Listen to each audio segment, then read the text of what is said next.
All right, what's up, guys? Welcome to episode 3 of the Woolie Swamp podcast, and we're here with Mr. Rutkiewicz today. Hey, Aiden. He is a history teacher at Millbury High School. Can you tell us a little bit about your upbringing? Sure. I grew up in the West Tatnick part of Worcester on the west side. I'm the youngest of 3 boys. I have 2 older brothers. My parents still live in the house I grew up in, and they live a couple streets over from where I bought a house about 10 years ago. I really love the neighborhood. I went to Forest Grove and Doherty High, and I had a good childhood. Played Little League at Jesse Burkett. I played bitty basketball for Sacred Heart. I did a little bit of street hockey at Beaver Brook. I got into music really, intensely around high school or so. And I played electric bass. I was in a band. We did cover songs, classic rock, stuff like that. Did a few gigs playing out as a teenager. But I did voice lessons in high school and such, and I originally wanted to go to school to study music. That's cool. So I did my freshman year at UMass Amherst, and I was in the music department for a year, and I decided, that I didn't want to do it for a career, so I came back home to Worcester and ended up going to Worcester State. And that's how I eventually got into education and stuff too. Had a good childhood. My parents they worked really hard to make us feel comfortable, and they made us feel working class, so my parents were pretty working. They made us feel middle class, but we were kind of working class family. Yeah, that's awesome. What did you want to do when you grew up? When I was little, I wanted to be an artist because I liked to draw and color and stuff like that and create. I was very creative. I always loved playing with things like Legos and Ninja Turtles when I was a kid. I liked to build things and make things. As I got older, I realized I was pretty good at writing, and I thought about doing doing a little bit of writing as around 6th grade or so. My teacher put me in a writing seminar for kids, and I was like the only kid chosen out of my school to do it, and it kind of reinforced this belief in myself that I could write well. Yeah. And that actually helped me quite a bit as I went into high school, and especially college when I got into history, because you do a lot of writing when you study history. Yeah, writing is good for those people who love to think, and you just get to express all your thoughts and just keep going. I wanted to actually sing classical voice when I was getting into around late high school into college. I was taking voice lessons for many years, and I was singing opera and such before I decided to drop out of music as a career. Yeah, was history always an interest of yours? It was always interesting. I always liked movies growing up, and I liked spending time with my older brothers and my father and such. We'd watch a lot of films, got a lot of family stories.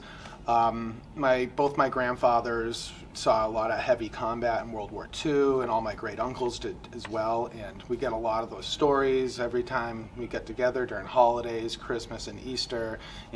Have all the extended family come around, you get to meet the aunts and uncles and everything, and hear all the classic stories of them growing up on the streets of Worcester and eventually going into the Army or going into the Air Force.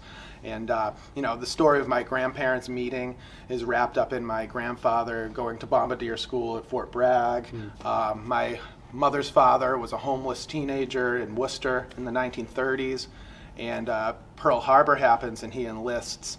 And it kind of sets up our family after that, because we came from a working class family, and my grandparents were the kids of immigrants. Yet because of the opportunities given to them by the GI Bill, they were able to buy a house, and they were the first generation in my family in America to be able to afford to buy their own property or go to college. That's awesome. And that kind of set up our family for where it is today. And you have a relative that has a statue, right? Or a memorial? Well, there's a memorial, okay. in Auburn. In Auburn. I guess it would be my second cousin, but my father's first cousin, David Cussey, he graduated from Auburn High in 1966, and 1 year later he was drafted and was sent to Vietnam, and he was killed in an ambush in South Vietnam in October of 1967 while driving an armored vehicle through a path on a road, and when they were taking fire, he turned the vehicle sideways to protect the men following the vehicle, which did save their lives, but a sniper shot him in the neck and killed him. And he was the first person from the town of Auburn killed in Vietnam, and so they created a war memorial for him on Route 12 there. Route 12 and Church Street, right next to the driving range. It's named after him. That's awesome. What are historical events that you remember as a child? The earliest historical event I remember is the Challenger explosion, the Space Shuttle Challenger I was just turned 5 years old. It was It was January 1986. I remember because that day I remember having to leave school early that day. They dismissed us early, and I was at West Hatnick Elementary, and I remember my father getting out of work early and coming to get me and walking me home because we lived a short distance from the school.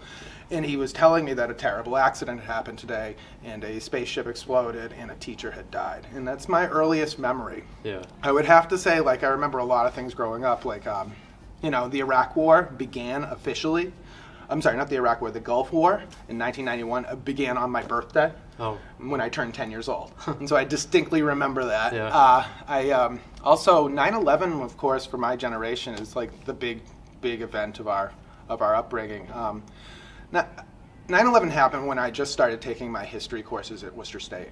And I had really good teachers that semester, and they really, got me into history, and I wanted to study a lot about the Middle East, and I saw it as not just something that was topical, but something even like useful for the future, for a career, whether or not I'd be in education or even work for the government or something. And so I spent a lot of my undergrad learning about Islamic civilization, the Middle East, the history of the dynamics between the United States and in the Middle East and the Cold War and all that. And I spent most of my undergrad studies focusing on that kind of that aspect of American foreign policy. That's cool. Do you remember the day after 9/11? Like, it was supposed to be, or I wasn't around during this time, but people say it was the most unifying day. Yes. Do you remember the vibe of that day? It was, but it was also very, very sad. Yeah. Like, I remember, like, in the worrying about what's next. It was devastating, but I do remember feeling emotional, intense pride for our country. I remember feeling that sense of unity. There were a lot of people. I remember I was working a security job at the time, and I remember I'd come home at like 10:30 at night, and I'm driving through the streets of Worcester on the way home, and I'm seeing families and neighbors all lining the streets, holding flags and candles, and I remember that was an important moment. That like really changed me in a big way, and that made me really want to get into public service. Yeah. That's really what put me into public service. Right. My mother worked in Worcester Public Schools. She wasn't a teacher. She was an instructional assistant for 33 years. So we didn't have any teachers in the family per se, but that moment did make me think about public service as my future. So is that kind of connected in how you found out that you wanted to teach history? It did. It did, because I really wanted to learn about the world and why the world is the way it is. Yeah. And I wanted to help I wanted to serve society in some positive way. I wanted to help people, especially young people, grow up into a position where they have a more comprehensive understanding of the world and its people and its dynamics and how to make us better. Yes. Definitely. Do you think so far, how many years have you taught yours? This is my 19th year at Millbury. Do you think you've done a great job of educating people, and have you seen the response of students come to you and tell you, I learned this, and I got to learn more at home? Or Yeah, there's always that rewarding part of it, I guess. I wouldn't say that my ability to teach history to them has been the best aspect of my time here. I would say the relationships I've had with my students. Yeah. The feelings of camaraderie I have with the town, with the families, having seen a lot of my students and my own children's friends grow up and become adults, and I feel a lot of pride for that. Yeah. I feel proud. I'm going to be very proud when I see you guys cross the stage in June. Definitely. Yeah. Having seen you all grow up from like kindergarten and preschool all throughout the system, seeing you guys in sports and such, and I always say to my students, I don't really care if you remember 90% of the stuff we talk about in class this year, but I care about you, becoming a good person, being a good citizen, trying hard, showing you care, and be open-minded and willing to learn and, broaden one's horizons and such. I totally agree. That's awesome. What is an event in world history that was important that most people don't know about? Well, that's the thing, is a lot of events, like even ones that are talked about quite a bit, sometimes aspects of them are not mentioned a lot. I'd have to say, like, for instance, if you go back all the way, like something like 10,000 years ago to the agricultural revolution, when we learned how to, when human societies transformed from hunter-gatherer societies to settled societies, which eventually led to nation states and property ownership and things like that. It's actually where a lot of, let's say, the dynamics of gender roles get solidified in and they are reflected still in our modern culture. Because if you go look at hunter-gatherer societies that were, let's say, studied in the last 500 years, like for instance Native American societies and stuff, gender roles were much more equitable in those societies. Yet when property owning got introduced, it created a dynamic which led to like concepts like we would call patriarchy today. These are things that I like to look at as a way of studying what is the social dynamics that exist today and why do they exist, because not everything in society is created by humans under certain conditions, and therefore there are certain conditions that can change over time too, depending on circumstance and understanding of them.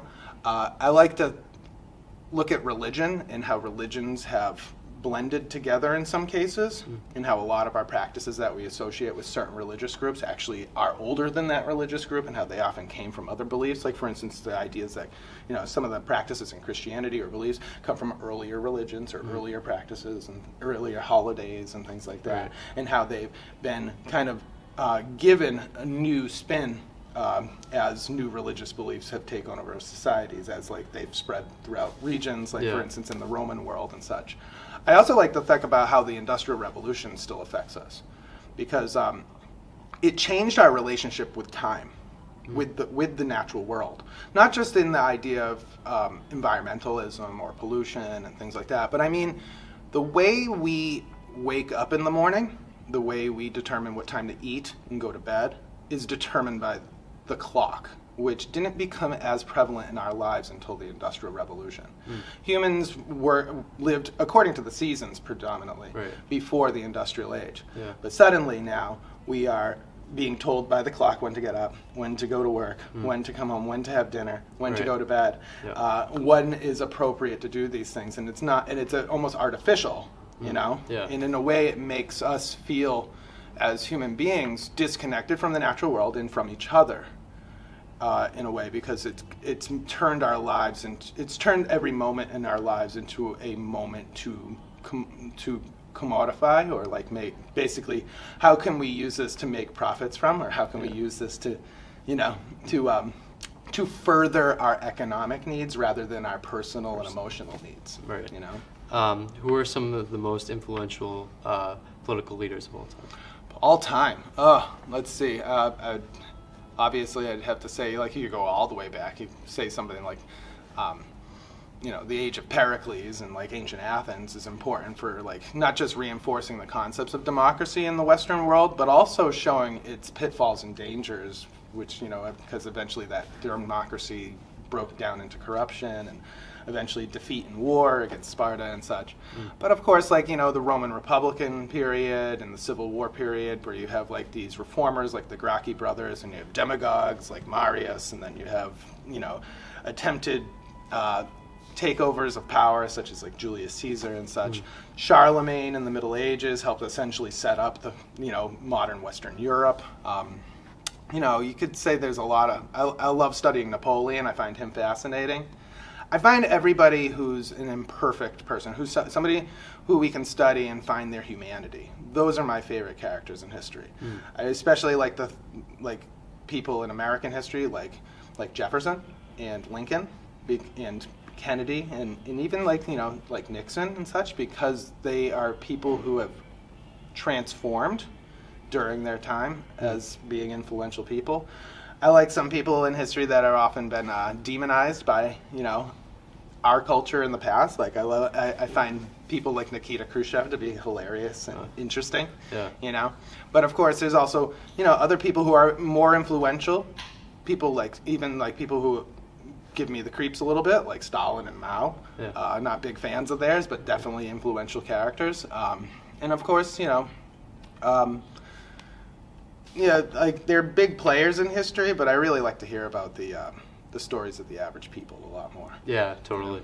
What are some of the patterns of some causes of war, like the roots of it? The biggest thing I would have to say, I mean, at least in the modern, since let's say the 19th century, is too much nationalism. Too much. I mean, patriotism can be a very positive and very unifying thing, okay, but it can also be dangerous. When peoples, nations, or ethnic groups or religious groups see themselves as being exceptional to others or exceptional to the norm, and they use this as justification to take others' resources or destroy others' cultures or push people out and such. A lack of compromise, a lack of communication and understanding, and too much, I always find that like a sort of aggressive nationalism is a very dangerous prospect in any culture, and it has led to many different conflicts in history. The world wars in particular are fueled by nationalism, and even like the Cold War period is fueled by nationalism too. And it led to a lot of the kind of problems in the world that we still experience today, in particular like the Middle East and Eastern Europe and such, and in Latin America. Nationalism can be good. It can be unifying, but it also can be very dangerous. Yeah. And nationalism often leads countries to not just look to secure resources for their own selves and their own people and such, but it also causes countries to cut off each other too and not communicate. And when countries become too protectionist, where they're like they don't want to trade with the rest of the world, or they don't want to communicate and like make peaceful deals and such, this leads to a breakdown in trust, and eventually you have suspicion, and with suspicion you have this need to defend oneself, and this causes militarism. And when you have a giant military you spend tons of money on, somebody's going to want to see it go into use. What about like earlier in time with like Romans, like with wars like in that area? In that like area of time, what were the a lot of that has to do with a similar concept. It's just that we wouldn't define it in modern terms as nationalism, but it kind of was, because like the ancient Greeks or the Roman Republicans or the Roman Empire or even ancient China and such, they still viewed their civilizations as the superior civilization. And when you view your civilization or your culture as the superior one, as the exception to the rest of the world, it gives one a sense of justification for things like conquest, brutality, slavery, and subjugation. Yeah, I feel like that's kind of what Russia or Vladimir Putin is kind of doing right now. Well, he's trying to it's like, in my opinion, he's not trying to rebuild the Soviet Union at all. He's not a communist. He is a nationalist, and he is a sort of and some of the elements of that is he's tied his regime very closely to big business, to rich families, and to the Orthodox Church, which is almost like it's more in the realm of him trying to rebuild the Russian Empire per se, or at least the lands that were once associated with the Russian Empire, rather than rebuild the Soviet Union. Right. And it's a nationalist regime. It tries to crush dissent. It has given preference to wealthy families who support the regime. Yeah. It's looking to gobble up territories around its borders and such as a way to secure its future, its own security. Right. And that's always been a thing about Russia in general, is Russia's always been afraid of its western frontier. Yeah. Because there's not much natural barriers there that protect their western frontier from invasion from Europe and such. And because of that, they always constantly looking to move west and move south into like the Black Sea to warmer waters and such, but also to secure those steppe lands, those prairies around Poland and Ukraine, right, because that's an easy corridor for tanks and such to drive through. And we saw that in 1941 with the German invasion. Right. So talking about Russia, Russia-Ukraine is currently going on. Can you give a like brief history of kind of like the roots of that? Well, a lot of it comes down to, if you go back far enough, I mean, the Ukrainian people are people who are, they're an independent people that are, they have a similar Slavic culture to Russia and Poland and Belarus and such, but they are a distinct culture, and they had been, taken over by the Russian Empire back, in the probably like the Catherine the Great era, 1700s or so. And during the 19th century, and early 20th century, there's this attempt by the Russian Empire to Russify them, to turn them into Russians culturally. And this, of course, led to a lot of animosity between Ukrainians and Russians. And then when you get into the Soviet era with Stalin, we always think of like the Soviet communist sort of like idea as being non-racist or let's say not focused on racism like the Nazis, let's say, were. But Stalin did. In fact, the other republics around the Russian Soviet Republic were ethnic republics like Ukrainians, Belarusians, Kazakhs, and those different ethnic groups were brutalized by the Russian Soviet regime, were used to feed the Russian Republic. And when they had resistance in Ukraine, this is what convinced Stalin to create man-made famine there, collectivization policies that hurt the Ukrainian culture and people and strip them of land ownership and rights. And so that throughout the whole period between like the 1930s all the way till now, like there's been this growing animosity between Ukraine and Russia. And after the fall of the Soviet Union, when Ukraine declared independence, it tried to lean itself westward to get more influence and sort of support from like Western Europe, but this flew in the face of tradition in Russia and how they've always tried to take and keep Ukraine facing eastward. Yeah. And then in 2014, you have a popular uprising against an eastern-leaning Ukrainian government, which led to the installment of a western-leaning Ukrainian government, and Putin, of course, was afraid of that western border again, and so he was afraid that Ukraine might try to join NATO. Right. And there's some miscommunications between the West and Russia still today over the end of the Cold War, because it was assumed by many, especially in Russia, that after the end of the Cold War, when the Soviet Union fell, that NATO would disband, or NATO would not try to move eastward. But we've seen consistently throughout the late 90s, early 2000s, that NATO has moved eastward into Poland, into other states of the Balkans and such. Yeah. And that's essentially why Putin invaded the Crimea in 2014 and invaded mainland Ukraine in 2022, was because he wants to prevent Ukraine from falling into the sphere of NATO. Okay. Yeah. And that's kind of like where we're at now. There was no real agreement made between NATO and Russia at the end of the Cold War. There was an informal statement made by one of the NATO leaders suggesting that NATO would not try to move eastward toward Russia. But it wasn't official. It wasn't like a treaty or anything like that. And ultimately what came down to it, a lot of former Soviet states like Poland wanted to make sure that they were protected from Russia forevermore. Yeah. And that's essentially what we are at now. Yeah. What do you hope for the war going forward? I honestly hope for a peaceful resolution. I do think that Ukraine's going to end up losing some of its territory, perhaps up to 10% of it. I'm not sure. I don't think that's good in the long run, but it might be kind of the necessary step in order to prevent an expansion of war, or to prevent any more bloodshed. But I do fear about the echoes of history of giving in to the aggressor. So appeasement, like what was done with between Britain, France, and Germany in 1938 when they allowed Hitler to take over a portion of Czechoslovakia. And then in hopes that he wouldn't want more, but then eventually he did. Right. Let's go to U.S. presidents.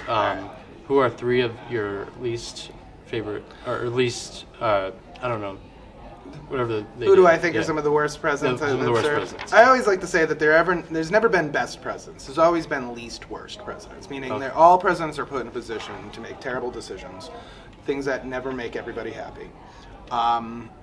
Sometimes these are decisions that are necessary at the time, but in the long run come off in a bad way. Sometimes these decisions are better in the long run, but upset everybody initially. I do think as far as like ones that were least effective, or let's say most detrimental to events of the time period, how did they answer their time? I like these are obscure, but like Franklin Pierce. Franklin Pierce from New Hampshire was a Northern Democrat in the 1850s who sympathized with the Southern slave-owning class of the plantation-owning class of the South.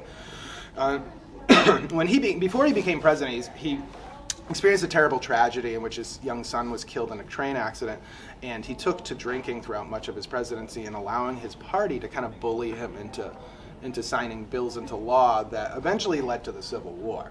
You know, like recognizing this illegitimate government of pro-slavery settlers in Kansas, which led to civil war there. Right. He did very little to stop the division from setting in throughout the country. Yeah. Excuse me. James Buchanan, similar time period. He kind of like sat back while the South was seceding from the Union. Yeah. You know, did very little to stop it. And of course, even after the Civil War, I mean, you couldn't have somebody worse to follow Lincoln during the Reconstruction period than Andrew Johnson. Not the teacher, the president. But Andrew Johnson did everything he could to try to stop the reforming of American society in the absence of slavery. He did everything to fight civil rights, and as a response to that, would be the first president to be impeached by the House of Representatives. Yeah. You know? Who are some of the best? The best, I mean, there's like a big three in my opinion of like best presidents. You know, I could say from like the Republican standpoint, the best presidents be Lincoln. I'd say Lincoln's probably the most important president of all time. He's the most decisive. He's the one who really stepped up when the country needed to be unified and changed, and a new union had to be born. I like Theodore Roosevelt a lot too, because he, though he was, you know, kind of an imperialist, but he made sure that America was in a strong standpoint in regards to the rest of the developed world, you know, competing with Britain and other European powers and such. But he really seemed to have a care for the working class, and was willing to arbitrate disputes between the laboring classes and factory workers and miners and farmers and such up against big business, because in the years leading up to Theodore Roosevelt's presidency was a period of vast corruption in big business, you know, like exploitation of the workers and such. Yeah. And so I do like that Theodore Roosevelt did do that whole process of arbitration to help, you know, try to bring the American business class and the American working class onto a level playing field in some cases, Yeah. you know, progressivism. Do you have a favorite, like, president? I don't really. Okay. I do say that, like, as far as other presidents that I think are really good too, I mean, you know, Franklin Roosevelt stepped up in his time period, Right. you know, served through the great, you know, helped us through the Great Depression, and of course led us through most of World War II. Yeah. Do like Eisenhower, because Eisenhower was a Republican who helped, you know, compromise between the new realities of the state in the 1950s, which included things like Social Security and a safety net.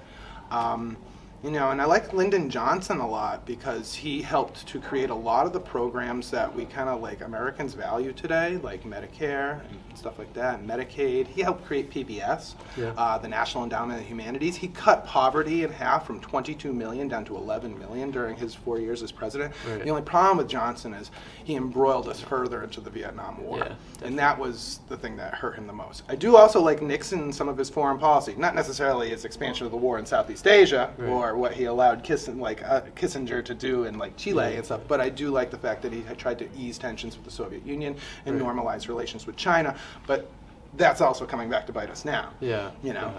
Yeah. Let's go to the fun part of the podcast. Not that that wasn't fun. Sure. But, favorite dish? Favorite dish, favorite foods. I really love seafood. I'm a huge New England. I love New England, and I love New England culture, and I know that the heart and soul of a lot of New England cuisine comes down to a lot of seafood. I love seafood. Totally. I make fish at least once a week. Yeah. And I'm open to eat anything too. Like I'll make anything. You know, Yeah. I especially like making. I don't do it often, but I like making Spanish octopus.